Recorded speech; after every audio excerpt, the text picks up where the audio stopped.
Hi friends, welcome to Somu competitive guidance. ఈ రోజు ఉన్నటువంటి ఇంపార్టెంట్ అప్డేట్స్ తోటి ఈ వీడియో అనేటువంటిది మేము ముందు తీసుకురావడం జరిగిందండి.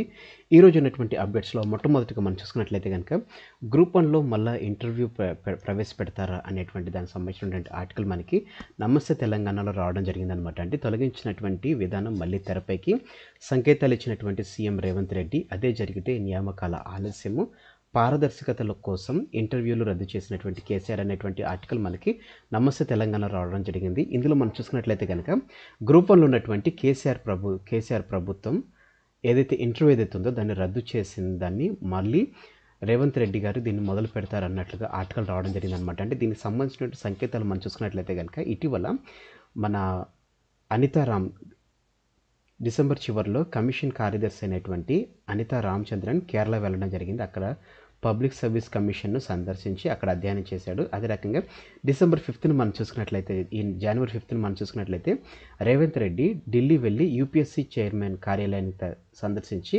చైర్మన్ అయినటువంటి మనోజ్ సోని తోటి సమావేశం వేయడం జరిగింది. ఈ సందర్భంలో యూపీఎస్సీలో ప్రతి నియామకానికి ఉండేటువంటి ఇంటర్వ్యూ విధానంపై ప్రత్యేకంగా రేవంత్ రెడ్డి గారు చర్చించడం జరిగిందనమాట. సో రేవంత్ రెడ్డి గారు ఈ ఏదైతే ఇంటర్వ్యూ బేస్ ఏదైతే ఉందో దీని గురించి సపరేట్గా మన యూపీఎస్సీ చైర్మన్ తోటి మనోజ్ సోని గారితో ప్రత్యేకంగా మాట్లాడడం జరిగింది. సో దీన్ని బట్టి మనం చూసుకున్నట్లయితే కనుక మన టీఎస్పీఎస్సీ నిర్వహించేటువంటి గ్రూప్ 1 ఎగ్జామ్ ఏదైతే ఉందో దీంట్లో మరలా ఏమన్నా ఇంటర్వ్యూ ప్రాసెస్ అనేటువంటిది స్టార్ట్ చేస్తారా అనేటువంటి దాని మీద ఒక సందేహం అనేటువంటిది రావడం జరిగిందనమాట అండి. అయితే ఇంటర్వ్యూ చేసినట్లయితే కంటే ఇంటర్వ్యూ తోటి కాలయాపన అనేటువంటి ఆర్టికల్ మనం చూసుకున్నట్లయితే కంటే ఇంటర్వ్యూ విధానంలో ఉద్యోగ నియామకాల్లో కాలయాపన జరిగేటువంటి అవకాశం ఉందని చెప్పేసి నిపుణులు చెప్తున్నారు. ఒక్కో ఇంటర్వ్యూకు సగటున 30 నిమిషాలు పడుతుంది. ఈ లెక్కన గ్రూప్ 1 కేటగిరీలో 503 ఉద్యోగాలు, ఇప్పుడు ప్రస్తుతం ఉన్నటువంటి 503 ఉద్యోగాలను చూసుకున్నట్లయితే కనుక 1:3 నిష్పత్తిలో తీసుకున్నట్లయితే 1509 మందిని ఇంటర్వ్యూ చేయడం జరుగుతుంది. ఒక్కొక్కరికి 30 నిమిషాల పట్టును మనం చూసుకున్నట్లయితే కనుక రోజుకొచ్చి 25 మందిని ఇంటర్వ్యూ చేసిన తక్కువ 3 నెలలు అనేటువంటి సమయం పడుతుంది. గ్రూప్ 2 కేటగిరీలో ఎక్కువ పోస్టులు ఉండడం వల్ల వేలాది మందిని ఇంటర్వ్యూ చేయాల్సి వస్తుంది. ఫలితంగా నియామక ప్రక్రియ ఆలస్యం అయ్యేటువంటి అవకాశం ఉందని చెప్పేసి అభ్యర్థులు ఆందోళన అనేటువంటిది వ్యక్తం చేయడం జరిగిందనమాట అండి. ఇది ఇంకా కన్ఫర్మ్ కాలేదు. అంటే టీఎస్పీఎస్సీ గ్రూప్ 1 సంబంధించినటువంటి ఇంటర్వ్యూస్ అనేటువంటిది ఇంకా కన్ఫర్మ్ కాలేదు. జస్ట్ వెళ్ళి యూపీఎస్సీ చైర్మన్తో కలిశారు కాబట్టి ఏమన్నా ఉండొచ్చా అనేటువంటి ఊహాగానాలు మాత్రం ఇందులో మనకి రావడం జరిగిందనమాట అండి.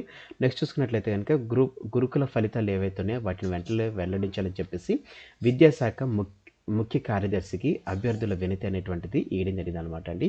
ఏదైతే రాసినటువంటి గురుకుల ఎగ్జామ్స్ ఏవైతే ఉన్నాయో ఆ గురుకుల ఎగ్జామ్స్ సంబంధించినటువంటి వెంటనే రిజల్ట్స్ అనేటువంటిది రిలీజ్ చేయండి అని చెప్పేసి సందర్శించడం జరిగింది అనమాట. నెక్స్ట్ చూసుకున్నట్లయితే కనుక భారీగా ఉద్యోగాలు త్వరలోనే మెగా డిఎస్సి అనేటువంటి ఆర్టికల్ మనకి ప్రభాత వార్తలు రావడం జరిగింది. 11,700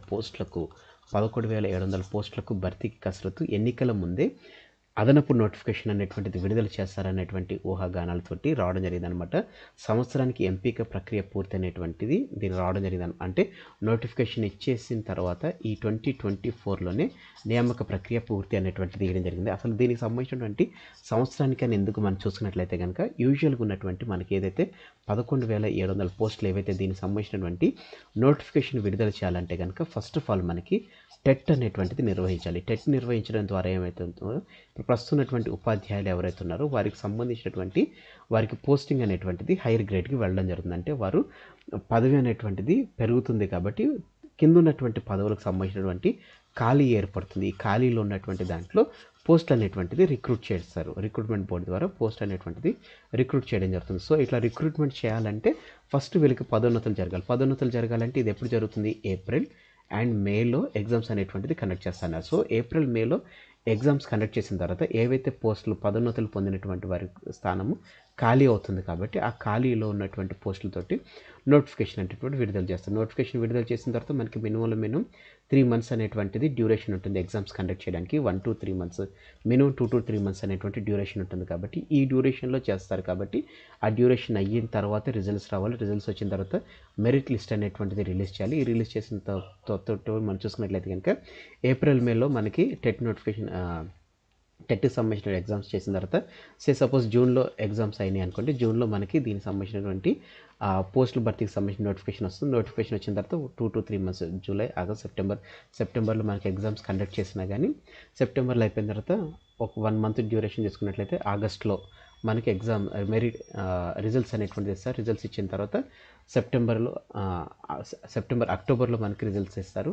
నవంబర్లో మనకి మెరిట్ లిస్ట్ అనేటువంటిది రిలీజ్ చేస్తారు. కాబట్టి ఈ రకంగా చూసుకున్నట్లయితే కనుక 1 year అనేటువంటి పూర్తి ఈ రకంగా ఉంటుందన్నమాట. నెక్స్ట్ చూసుకున్నట్లయితే కనుక ఇదే మెగా డిఎస్కి సంబంధించినటువంటి ఇట్లా పడుతుందని చెప్పేసి ఇందులో రావడం జరిగింది. నెక్స్ట్ చూసుకున్నట్లయితే కనుక అర్హులకు గుర్తింపు ఇంటింటికి సర్వే అనేటువంటిది రావడం జరిగింది అనమాట అండి. మనకి ఇది సాక్షిలో రావడం జరిగింది. హామీల అమలు విధి విధానాలకు డిప్యూటీ సీఎం అధ్యక్షతన ఒక సబ్ కమిటీ ఏర్పాటు చేయడం జరిగింది అనమాట అండి.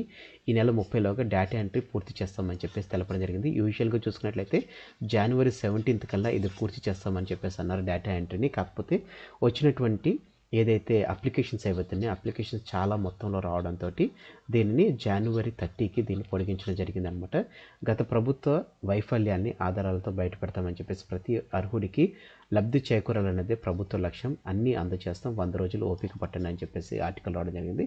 దుష్ప్రచారం చేస్తే మాజీ మంత్రులపైన వారిపైన చట్టపరమైన చర్యలు తప్పు అని చెప్పేసి ఇందులో ఉంది. మీడియా సమావేశంలో మంత్రి పొంగులేటి శ్రీనివాసరెడ్డి, పొన్నం ప్రభాకర్ మాట్లాడడం జరిగిందనమాట అండి. అయితే హామీలు ఏవైతే 6 హామీలు ఏవైతే ఉన్నాయో వీటి అమలు విధి విధానాలకు డిప్యూటీ సీఎం అధ్యక్షతన ఒక సబ్ కమిటీ అన్నారు. కాబట్టి సబ్ కమిటీలో ఎవరున్నారని మనం చూసుకున్నట్లయితే కనుక ప్రజాపాలన దరఖాస్తు పరిశీలనకు cabinet sub committee deputy CM బట్టి విక్రమార్క అధ్యక్షతన ఏర్పాటు చేసినట్లు మంత్రి పొంగులేటి తెలపడం జరిగింది. ఈ సబ్ కమిటీలో మంత్రి దుద్దిల శ్రీధర్ బాబుతో పాటు సభ్యుడిగా ఉన్నాడని పొంగులేటి కూడా చెప్పడం జరిగింది. అంటే బట్టి విక్రమార్కతో పాటు మనకి చూసుకున్నట్లయితే కనుక దుద్దిల్ల శ్రీధర్ గారు ఉండడం జరిగింది. అదే రకంగా పొంగులేటి శ్రీనివాసరావు గారు కూడా ఉండడం జరిగింది. ఈ కమిటీ 6 గ్యారంటీల అమలుపై చర్చించి ఒక నిర్ణయానికి వస్తుందని చెప్పి తెలపడం జరిగింది. రేషన్ కార్డుల పైన త్వరలోనే స్పష్టత ఇస్తామని చెప్పేసి తెలపడం జరిగింది. ప్రస్తుతం 89 లక్షల కార్డులు ఉన్నాయని చెప్పేసి తెలపడం జరిగింది అనమాట అండి. అయితే మనకి ఇప్పుడు ఈ డిప్యూటీ సీఎం అధ్యక్షుని ఒక సబ్ కమిటీ ఏర్పాటు చేయడం జరిగింది అనమాట అండి. ఈ 6 హామీలకు సంబంధించినటువంటిది దీంట్లో చూసుకున్నట్లయితే కనుక డిప్యూటీ సీఎం ఉండడం జరిగింది. అలానే మనకి దుద్దిల్ల శ్రీధర్ బాబు గారు ఉండడం జరిగింది.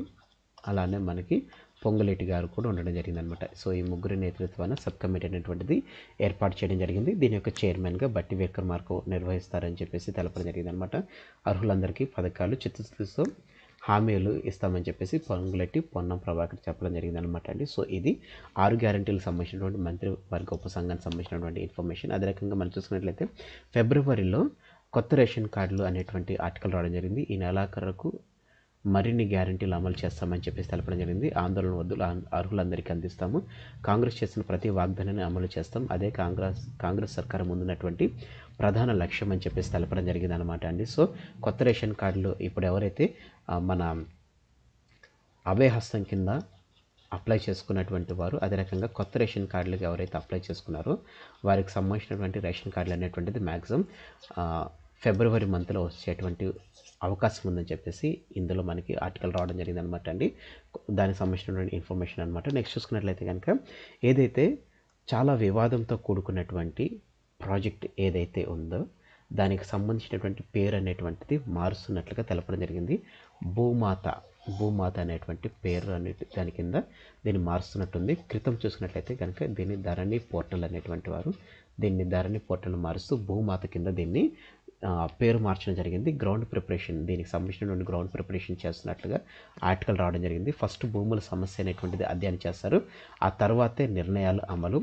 ధరణి పోర్టల్ మార్పు ఆలస్యమే, కొత్త సమస్యలు రాకుండా సర్కారు యోచన. 2017 నాటికి మిస్టేక్స్ రిపీట్ కాకుండా ప్లాన్ చేసేటువంటి పైలట్ ప్రాజెక్టులతో విధాన రూపకల్పన. సీఎం రెవెన్యూ మినిస్టర్ వరుస సమీక్షలు అని చెప్పేసి రావడం జరిగింది అనమాట అండి. సో ధరణి ఏదైతే ఉందో ఈ దాన్ని పేరు మారుస్తూ భూమాత అనేటువంటి పేరు కింద దీన్ని మార్చడం జరిగింది అనమాట అండి. నెక్స్ట్ చూసుకున్నట్లయితే కనుక నిజాంపేటకు స్వచ్ఛ సర్వేక్షణ అవార్డు 2023 అవార్డు అనేటువంటిది రావడం జరిగింది అనమాట అండి. దీన్ని January 11th అందరికీ ఇచ్చేటువంటి అవకాశం ఉన్నట్లుగా తెలపడం జరిగింది అనమాట.